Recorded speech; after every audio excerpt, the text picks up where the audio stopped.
The first time the door opened on its own, I dismissed it as nothing. Old houses creak and shift. They bend with the weather, breathe with the wind. I had heard that before, from people who had grown up in places with histories that stretched further back than memory. Our farmhouse, because that's what it was, though the land had long since been stripped bare of its purpose, was one of those places. It had been standing for more than 100 years, tucked deep in the countryside, where the roads dwindled into narrow dirt paths and the fields rolled into stretches of wild grass and thickets of black trees. When we moved in, the realtor had called it a fixer-upper with character. My wife had said it was charming in an old-world way. I had simply looked at it and thought, isolated. A shell of a house with weathered white paint peeling down to gray, sagging shutters that never seemed to sit right, and a roof patched over so many times it looked like a quilt of mismatched shingles. But still, it was ours. Affordable, quiet, and far away from the choking noise of the city. We told ourselves it would be a new start, and in those first days, when the light poured golden through the crooked windows and the wood floors still echoed under our footsteps, it almost felt like one. It was in the second week, just as we were beginning to settle in, that the door began to open. It was the upstairs bedroom door, the one that faced the hallway. Nothing unusual about it. Painted a faded cream, with an iron handle that squeaked whenever it was turned. I remember that squeak because I had oiled it myself on our first night, trying to rid it of the shrill little complaint it made whenever anyone went in or out. I thought I had fixed it. But then, late one night, when we were drifting between waking and sleep, the sound came back. A sharp little whine of metal on metal. The door had swung open. At first, I thought it was a draft. The windows in the farmhouse didn't sit flush, and even with new weather stripping they allowed in whispers of air. I got up, closed the door, and pressed the handle tight. I even tested it, pushing and pulling. It stayed. But when I lay back down, I heard it again. That creak, the slight scrape, and then the hush of wood moving over floorboards. The door opened, and it wasn't just once.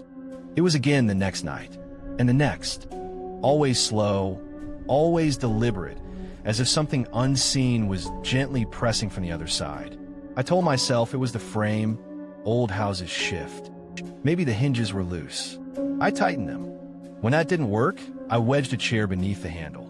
Still, at some hour past midnight, I would wake to that sound. The quiet, cautious squeal of metal, the creak of wood, and the faint, unmistakable drift of cool air spilling into the room. The door opened. It's strange how quickly small things can take root in your mind. At first, it's a curiosity, something you make excuses for. But as it repeats, it becomes something else. A weight, a shadow stretched over your nights. By the fourth night, I was lying awake waiting for it. My wife, Emily, was already asleep, her breathing deep and steady beside me.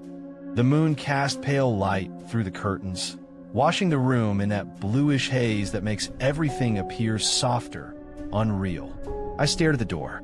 It was closed, perfectly closed. And then, sometime after 2, it began to move. The handle gave a quiet metallic sigh. The door shuddered, as if resisting. Then it drifted open an inch. Another, slowly, soundlessly, until it stood half open, the hallway yawning black beyond it. I held my breath, listened. Nothing stirred in the house. No footsteps, no wind, just silence. And the door, open. I wanted to get up, to shut it again, but something stopped me. It was as though the air in the room had thickened, pressed heavy against my chest. My limbs felt sluggish, reluctant. A thin chill curled in from the hall and touched my skin. My eyes strained against the dark, searching for movement, for shape, for anything. But there was only the door, open. The next morning, I said nothing. What was there to say? That a door refused to stay shut? That it moved as though it were being nudged by unseen hands? No, better to stay silent. Better to convince myself it was nothing. Except it wasn't nothing, because by the end of the first week, Emily had noticed too. It was just after midnight when she woke me with a nudge. Her whisper was tight, uneasy. "The door," she said. I rubbed my eyes, sat up, and there it was. Open again. "Draft," I muttered. "It's old. Things shift." But the look on her face told me she didn't believe it. She pulled the blanket tighter around her shoulders, her eyes fixed on the doorway as though expecting something or someone to be standing there. That night, I pushed the dresser across the room and wedged it firmly against the door.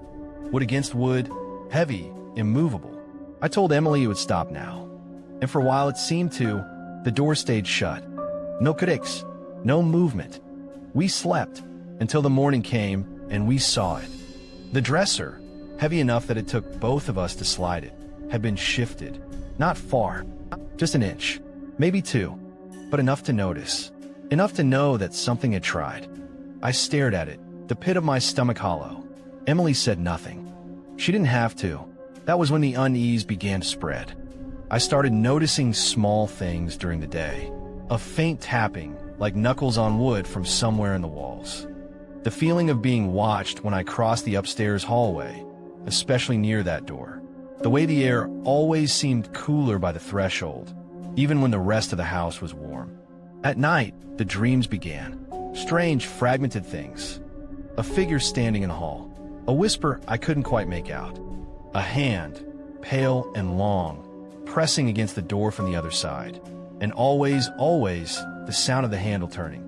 By the end of that first month, I was exhausted. Sleep had become shallow, restless. Emily looked the same. Eyes shadowed, movements heavy. We didn't talk about it much. Perhaps we were afraid of giving it power, of naming it aloud. But every night, as the house settled into silence, we would both lie awake and listen. Listen for that faint metallic sigh, for the creak, for the hush of wood sliding against wood, the door that would not stay closed. And in the silence, something began to take shape. A presence, a suggestion of something waiting. Not loud, not dramatic, just there, patient, persistent, something that wanted in. The days passed with an odd sense of weight pressing down on the farmhouse, as though the very walls were holding secrets we weren't yet supposed to know. By daylight, life felt manageable. The kitchen smelled of flour and frying onions. The sun filtered warmly through the warped panes of glass, and dust motes swirled lazily in golden light. During those hours, we could almost pretend the night before hadn't happened. Almost. But as evening drew in and shadows began their slow creep across the wooden floors, we all grew quieter, each of us listening for the subtle cues that nighttime was approaching, and with it the fear that we didn't dare speak aloud. That door, the one in the hallway, became the axis of our entire world. We try not to look at it, but it was impossible to ignore. Even when closed, it carried with it an oppressive weight, like it was aware of us. I had grown into the habit of locking it as firmly as I could each evening, turning the old brass key until it ground against the mechanism. My hand would linger on the handle, the cold metal pressing into my skin, before I finally released it. My sister teased me for being obsessive, but she didn't dare laugh too loudly. The first time I found the door open again, I had chalked it up to faulty hinges or drafts. But when it happened night after night, the excuses began to run thin. My father muttered something about old houses shifting with the wind, though his tone carried more irritation than confidence. My mother kept her silence, though I caught her once with her palm pressed against the wood as though she could sense something moving behind it. The second week in the house, we began to notice the drafts. They weren't ordinary currents of cold air, like one might expect in a drafty farmhouse. These are sudden, sharp gusts that came without warning, as though a window had been thrown wide open somewhere, even though every shutter was locked. Sometimes the drafts would come as we passed near the door, tugging at hair, lifting the corners of papers, rattling the lace curtains in the kitchen, though no breeze stirred outside. And always these cold gusts smelled faintly of damp earth, like soil turned freshly with a spade. I remember waking one night with the unmistakable sensation of someone standing in my room. At first, I thought it must be my sister playing a cruel prank. But when I blinked in the half-light cast from the moon, I saw nothing, just the faint outline of furniture, the low chest of drawers, the shadowed wardrobe. Yet the sensation didn't pass. The air in the room was heavy, pressing against my chest, prickling the skin along my arms. And then, almost as if to confirm my dread, I heard it, the faint click of the latch from down the hall. The door had opened again. I lay there, frozen beneath my blanket, straining my ears. The silence that followed was not the silence of an empty house. It was too tense, too deliberate, as though the house itself were listening back. Then came a soft creak, like the slow protest of a weight pressed against the floorboards. Step. Another. Step. They were faint, but they were there. Something was moving in the hallway. I couldn't scream. My throat locked up, my body refusing to betray the terror that gripped me. I lay utterly still, staring at the sliver of moonlight on the floor, watching it in case it shifted, in case something passed between me and the light. But after a long while, the sound faded. Eventually, exhaustion tugged at me, though my sleep was broken and restless. By morning, the door was standing wide open. When I told my parents, my father's face darkened. He didn't like talk of ghosts or spirits. He was a practical man, and he thought fear bred weakness. It's a latch problem, he said firmly, though he didn't explain how a broken latch could make footsteps echo in the hallway. He nailed the door shut that very evening, hammering thick iron nails through the frame until the wood splintered. My mother winced at each strike, her knuckles pressed to her mouth. That night, for the first time in weeks, we felt a flicker of relief. Surely nails would hold. Surely wood and iron would resist whatever unseen force had plagued us. We ate dinner in rare good spirits, even laughing once or twice, though the laughter came brittle, too forced. As the house settled into its usual nighttime stillness, I dared to believe perhaps it was finished. But the relief was short-lived. Sometime past midnight, I woke to the sound of wood groaning. Not the usual shifting of old beams, but the tortured strain of something being pried apart. My blood went cold. I sat up, heart thudding. The sound came again, a low, splintering crack. Then silence. I held my breath, every nerve screaming. And then, with a sudden sharp snap, the sound of nails being ripped free. The door opened. I heard it as clearly as if I were standing there. The nails clattered to the wooden floor. The hinges gave a slow, almost triumphant groan as the door swung wide. And then came the draft. Stronger this time, colder, filling my room with the sharp scent of wet soil. My blanket shifted against me as though the wind had hands. And then footsteps, soft, deliberate, pacing the hallway. They paused once outside my door, long enough for me to imagine a presence looming just beyond the thin wood, listening, waiting. My heart hammered so violently I was sure it would be heard. I do not remember how I fell asleep that night. Perhaps exhaustion, perhaps some strange mercy in the midst of fear. But when I woke, the house bore the evidence I had dreaded. The nails scattered across the floor, the wood splintered, the door hanging open once again as if it had never been touched. My father said nothing over breakfast. His eyes were shadowed, his hands trembling as he drank his coffee. My mother refused to look at the door at all. My sister was pale, her lips pressed into a thin line, as though holding back words she dared not say aloud.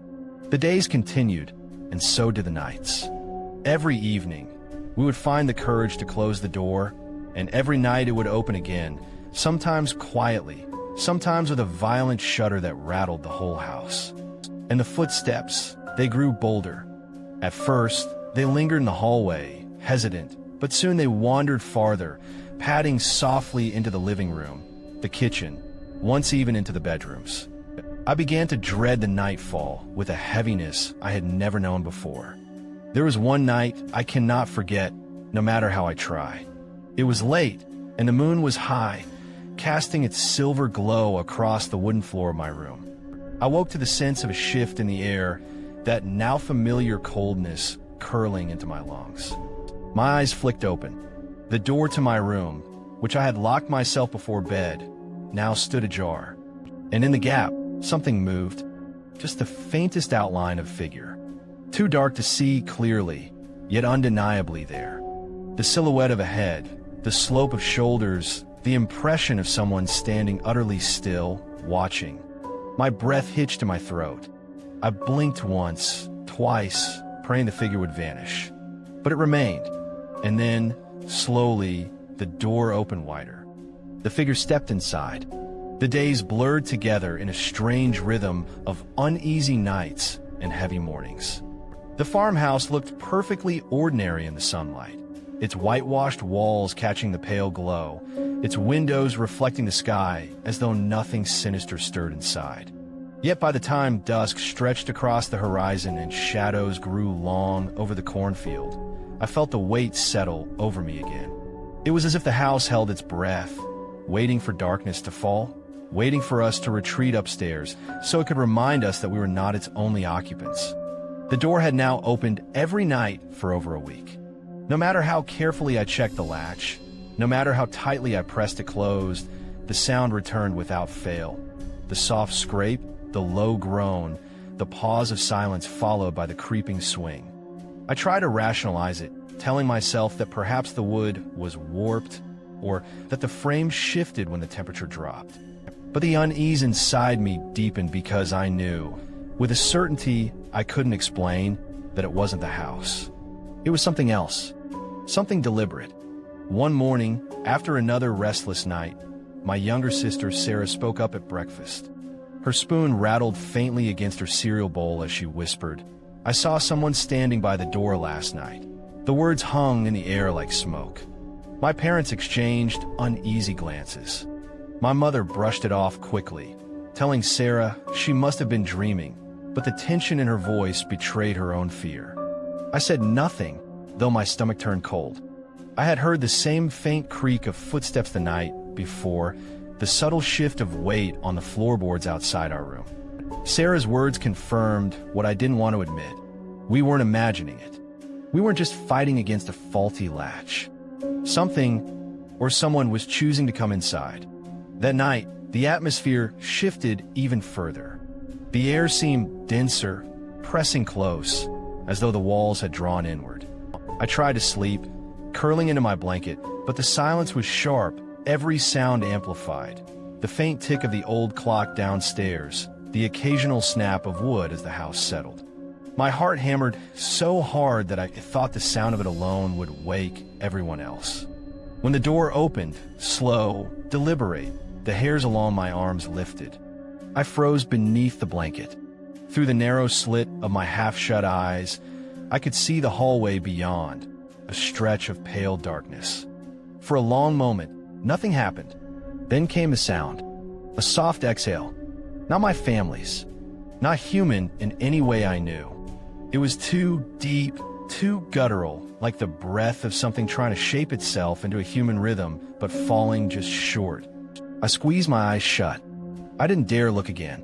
The next morning, I found scratches along the wooden doorframe. Long, shallow marks that hadn't been there before. My father frowned at them, muttered about mice or raccoons, but when I asked how a raccoon would reach the top of the frame, he fell silent. My mother suggested we have the place blessed by a priest. My father rejected the idea outright. "We're not letting superstition rule us," he said, though his hands trembled as he reached for his coffee. Still, something was eroding his confidence. That night, he hammered a nail through the latch to keep the door sealed shut. The sound of the hammer rang through the house, echoing down the halls. He declared it solved. But when morning came, the door was wide open again. The nail lay bent on the floor, the latch splintered. My father didn't speak a word. His face was pale, his eyes darkened as though he hadn't slept at all. For the first time, I saw fear flicker across his expression. From that point on, the nights blurred into one continuous nightmare. The door opened always. Sometimes it was slow, sometimes abrupt, but always with intent. Sometimes I thought I could hear the sound of something dragging lightly across the wood, like fingertips or claws. Sometimes the silence afterward stretched so long that I wondered if it was waiting, standing in the dark, just beyond my vision, biding its time. Animals began to sense it too. The dog refused to go upstairs anymore, whining at the bottom of the steps whenever we tried to coax him. The barn cats wouldn't enter the house at all. And one night, as I lay listening to the silence, I heard the faint sound of wings fluttering inside the walls, as though a bird had become trapped within. But when I pressed my ear against the plaster the next morning, there was nothing. No sound. No opening for anything to enter. Only cold, lifeless wall. Sarah grew pale and quiet. She said the figure at the door came closer each night. She described it in whispers when no one else could hear. A man, she said, but not quite. His body was thin and too tall, his head tilted at an unnatural angle. She said his eyes glowed faintly, as though reflecting a light that wasn't there. My parents dismissed her words, insisting she was frightening herself with stories, but I could tell they were shaken. The longer we stayed, the heavier the weight became. It was as though the house itself was rotting, though nothing physical changed. The walls felt colder. The shadows lingered longer. The silence was deeper, pressing into our bones. One night, desperate for proof, I decided to stay awake. I sat upright in bed, staring at the door, waiting. The hours dragged. Midnight came and went. At some point, exhaustion pulled at my eyelids, but I forced them open. And then it happened. The latch rattled. Slowly, the door pushed forward. A thin line of darkness spread across the room. My throat tightened. My body screamed to move, to cry out, but I couldn't. My eyes fixed on the doorway. And there, faint, indistinct but undeniable, was a figure. Tall, still, watching. I wanted to scream, but the sound caught in my chest. I could do nothing but stare, frozen, until at last the figure withdrew and the door creaked wider, as though to mock me. When I woke the next morning, I told myself it had been a dream. But the scratches on the inside of the door told me otherwise. Sleep became less of a refuge and more of a trial. By now, I had accepted that the door would not stay shut, and yet each time I woke to see it hanging open, the same chill shuddered through me, as if I were encountering it for the very first time. My body resisted it. My skin prickled with goose flesh, my throat dried until it was difficult to swallow, and my ears strained in the silence for some hint of movement, some sound to explain why the door refused to obey. It was on the 12th night of these disturbances, though in truth, the days and nights had blurred into one another, that the haunting reached its next stage. The air felt heavier that evening, almost metallic in taste, like the faint iron tang of blood carried on the breeze. Even before I slept, I knew something was shifting. When I awoke, the room was still steeped in shadow. The fire in the old stove had burned low to faint embers, leaving only the thin spill of moonlight from the window. And the door, of course, was open again. At first, it was nothing unusual, just that gaping rectangle of blackness where the hall should be. But then, as my eyes adjusted to the dim, I saw that the black was not quite uniform. There was a shape in the frame, something darker than the surrounding dark. It stood motionless, tall and narrow, just filling the doorway as if it had been waiting for me to wake. My chest grew tight. I wanted to believe it was nothing, just a trick of light, a distortion of my own half-dreaming vision. But I could see it too clearly. The form was not solid. Exactly, it wavered slightly at the edges, as though it were breathing. I did not dare to move at first. My instinct was to close my eyes, to shut it out, to make it disappear through the denial of vision. Yet something compelled me to keep staring, frozen and unblinking. The more I looked, the more details began to surface. Shoulders that sloped forward, a head tilted at an unnatural angle, almost too far to one side, as though the neck had been broken, and those hollow sockets, dark upon dark, that gave the impression of eyes, watching me with a stillness more terrifying than violence. The figure did not advance. It only stood as though the act of watching was enough.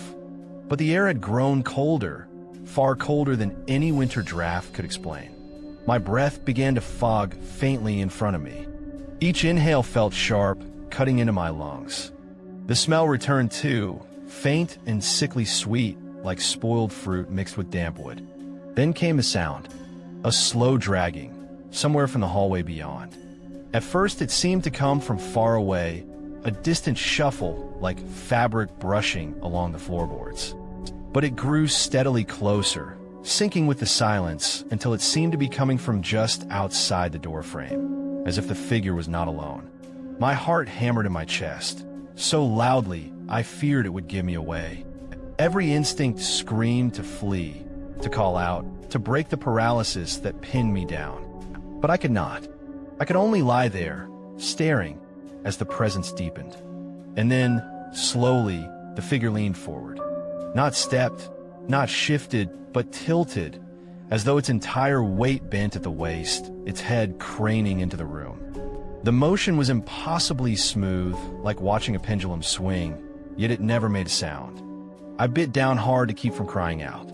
For just a moment, I thought I heard a whisper, low and wet, like breath moving over a mouth that no longer remembered how to form words. The syllables were too broken to understand, but the intent was there. It was addressing me. I do not know how long it lasted. Seconds, minutes, time fractured under the weight of fear. But at some unseen signal, the figure straightened again. Slowly, silently, it pulled back into the darkness of the hall. By the time I found the courage to blink, the doorway was once again empty. Yet the door remained wide open. I could not move for the rest of the night. I lay rigid in bed, my eyes darting from the open frame to the sliver of moonlight, back and forth, waiting for the shadow to return. The whispers echoed in my head long after they had stopped, clinging like cobwebs to the corners of my mind. By dawn, I was convinced of one thing. The presence in the house was no longer satisfied with subtlety. It had revealed itself, if only in part. And whatever it wanted, it was not content to remain at the threshold. The farmhouse had gone from uneasy to unbearable, and yet I knew I could not leave. Not yet. I had to understand what was happening, though I dreaded what the answer might cost me. The storm that had rattled the house earlier in the evening had passed, leaving the night strangely calm. Rainwater dripped steadily from the eaves outside, making soft tapping sounds against the window pane. The house should have been peaceful now, but something about the silence felt too complete, too hollow, like an emptied shell. It was the kind of silence that carried weight, pressing on the ears, as if the very air inside the walls was holding its breath. The narrator sat in bed, blankets pulled up tightly, staring once more at the old wooden door. Tonight, it stood closed, firmly, almost defiantly so. Yet that never brought comfort anymore. They knew the pattern. The door always closed before it opened. That was its ritual, its rhythm. It waited until the hour of deepest night, and then, with no explanation, it would ease itself ajar. Not quickly, not with violence, but with an aching slowness, a careful insistence that made the movement more terrifying than any sudden slam ever could. The clock ticked past 1 a.m. The house was still. The family had long since given up speaking of the door. Some refused to even acknowledge it. But the narrator could not sleep. They had learned the cruel lesson that to drift into dreams meant to wake startled, with the creak of hinges in their ears and the sense that someone or something was standing on the other side of the threshold. So they stayed awake, watching, waiting, listening to that heavy silent stretch. And then, almost imperceptibly at first, the sound came. It was so soft that the narrator thought it was only their imagination. A minute, tender groan of wood shifting against wood. The latch, invisible in the dark, seemed to click. Then the unmistakable creak of the hinges began, long and slow, like the aching stretch of an old man's bones. The door was opening. The narrator's breath caught, their chest heavy with dread.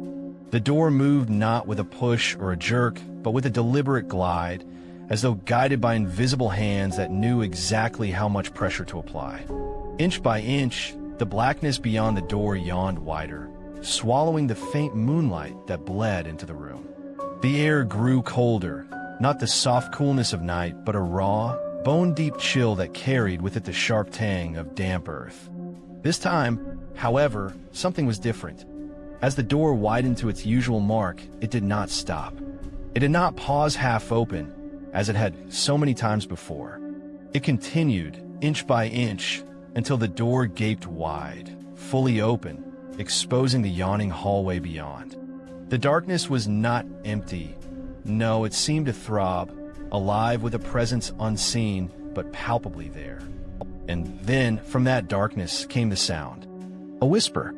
Low, harsh, and layered, as though more than one voice was speaking in unison. It had no clear words, only the suggestion of language, guttural and hollow, like the memory of a voice rather than the voice itself. The whisper slid into the room, threading through the air, curling around the bedposts, clinging to the blankets. The narrator's skin prickled, every hair on their body rising as the whisper drew closer, circling. The narrator wanted to call out, to rouse the others, but the sound froze their throat. They could not move. It was as though the very weight of the unseen thing pressed down upon them, pinning them into silence. The whisper swelled, then ebbed, then swelled again like the tide. With each cycle, the cold deepened, seeping into the marrow of their bones. And then the figure appeared. It did not emerge with suddenness, but rather revealed itself by degrees. First, the outline, a darkness deeper than the surrounding shadows, human-shaped but blurred at the edges, like smoke rising against a black sky. Then the details, the vague suggestion of a face, hollow sockets where eyes should have been, a mouth stretched too wide, though no lips moved when the whispers came. It stood in the doorway, towering and bent at once, its form unnaturally tall, yet folded as though struggling to fit within the frame. The narrator's heart thundered, yet the rest of their body remained frozen. The figure leaned forward, its form tilting, bending unnaturally, until it hovered just inside the room. Its presence was suffocating, thick, as if it displaced the air itself.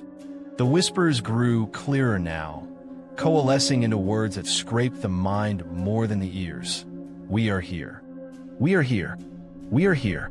The figure moved closer, its steps soundless, though the floorboards seemed to groan in pain beneath its weight. It advanced until it stood at the foot of the bed. The narrators squeezed their eyes shut, but the darkness behind their eyelids only seemed to throb with the figure's image. When they opened their eyes again, it was closer still, leaning over the bed, face only inches away, the hollow sockets boring into them. And then the mouth moved. A sound like the tearing of cloth, like a scream muffled underwater, poured out. The walls trembled with it. The room seemed to warp. The blankets lifted, though no hand touched them. The narrator felt the press of icy fingers against their chest, pinning them flat, crushing the air from their lungs. Finally, instinct broke through paralysis. The narrator managed to gasp, a strangled cry that tore from their throat. The figure recoiled, but not in fear. It drew itself taller, its shadow stretching along the walls and ceiling, filling every inch of the room. Then, with a suddenness that shattered the slow rhythm of the night, the door slammed shut. The sound shook the house. The family awoke, voices calling out from other rooms, confusion breaking the spell. The figure was gone. The chill lifted, though not completely. The door stood closed once more, as if it had never moved. But the narrator knew the truth. It had not been a dream, not a trick of sleep-deprived senses. The door had opened, and something had come through. Something that no lock, no latch, no nails in what could ever truly keep out. And in the silence that followed, as the family gathered nervously in the hallway, they all saw the same thing. Deep gouges etched into the inside of the door, claw marks carved into the wood as though something had raked its way through. The door had not merely opened on its own. It had been opened. The morning after that final night arrived not as a relief, but as a hollow silence. Sunlight spilled reluctantly across the walls of the farmhouse, and yet, instead of warming the space, it only seemed to expose how emptied of safety it had become. The narrator did not sleep. None of the family did. They sat around the kitchen table, weary, pale, drinking bitter coffee from chipped mugs, each one staring toward the hallway that led to the bedroom door that had betrayed them again and again. Nobody spoke at first. Words seemed too fragile, too small to contain the weight of what had happened. Finally, the mother broke the silence. Her voice was raw, hoarse from a night of stifled screams. "We're leaving today." And that was all. There were no arguments, no attempts to salvage the life they had imagined in this farmhouse. Whatever dream had brought them here had withered in the presence of something much older, much darker. Packing was slow, deliberate, and full of tension. Every box carried down the stairs seemed to echo too loudly.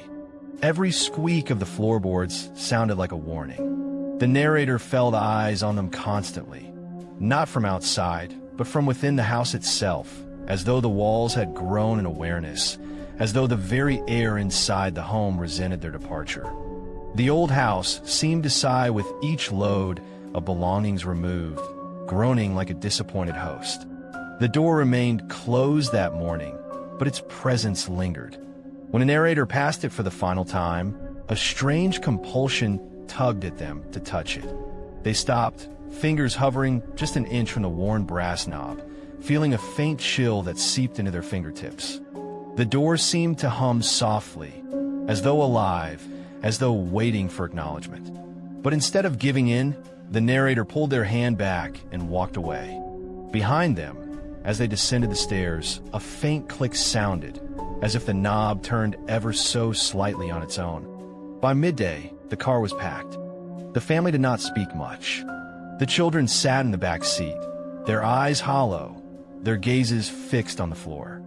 The father stared straight ahead, his hands white-knuckled on the steering wheel, unwilling to look back. The mother, restless, kept twisting her fingers together, her lips moving as though reciting silent prayers. The narrator sat with the weight of unspoken questions pressing on their chest, but none dared break the fragile silence. As they drove away, the farmhouse shrank in the rearview mirror. For a moment, the narrator felt a swell of relief, but it was short-lived. Even from the road, the house seemed to follow them. The upper windows glared like dark, watchful eyes, and though the front door was hidden from sight, the narrator knew that it stood open again, swinging gently as though in a farewell. Time passed, but the house did not release them. That night, in the cramped safety of a roadside motel, the family huddled together in a single room, too shaken to separate. Sleep came uneasily, broken by startles and gasps. The narrator dreamed of the farmhouse, not of its rooms or walls, but only of that door. In the dream, the door stretched impossibly tall, towering up into an endless dark sky. It swung open slowly, silently, and behind it there was not a room, not a hallway, but a vast void filled with whispering voices. They did not call the narrator's name directly, but they pressed at the edges of their mind, like a tide rising higher with each breath. The dream ended with the feeling of being pulled across the threshold, falling into nothing. The narrator woke gasping, the taste of dust and cold in their mouth. Across the room, the motel door stood firmly shut, locked with the chain drawn. Yet, for a brief second, they swore they saw it tremble, as though some unseen hand had touched it from the other side. Days turned into weeks, and life was rebuilt elsewhere. The farmhouse was left behind, its lease broken, its story buried in whispers. But the door was not done. It followed in small ways, like a shadow clinging to their thoughts. In their new home, doors would sometimes rattle in the night, or creak open a few inches without cause. Cold drafts brushed against ankles, always at night, always when standing near thresholds. The children spoke less about it than before, but once, the youngest confessed to the narrator that they dreamed of the door every night. In those dreams, it was still waiting for them, just beyond the reach of waking life. The mother insisted on hanging heavy locks on every door in the house. The father began leaving a lamp on in the hallway all night, something he had never done before. The narrator tried to convince themselves it was paranoia, that the echoes of the farmhouse would fade with time. But deep down they knew the door had been no ordinary door. It had not belonged to the farmhouse, not truly. It had been something older than the building that contained it, something that had worn the house like a mask. And when the family left, it had not been abandoned.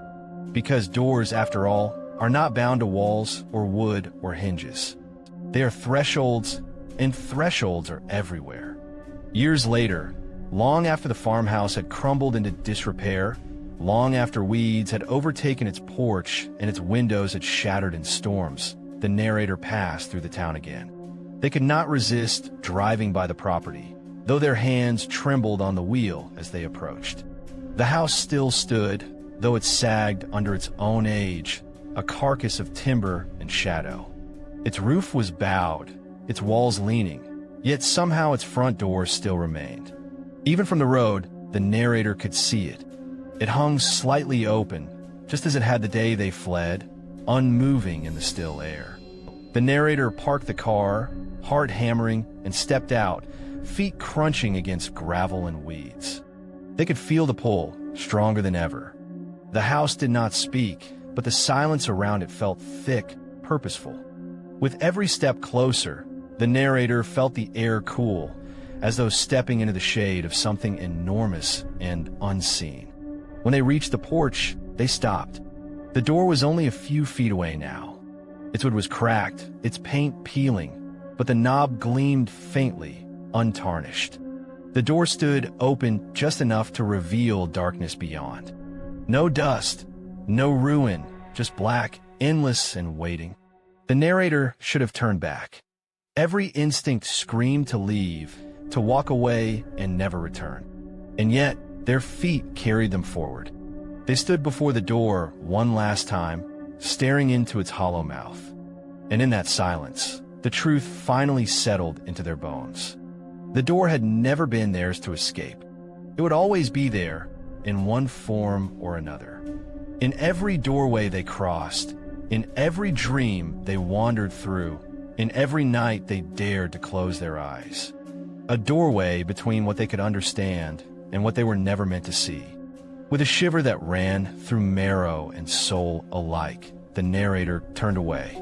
They did not close the door behind them, for it had never truly been theirs to close. They walked back to the car, back to their life, carrying with them the certainty that somewhere, just behind them, just out of sight, the door stood open still.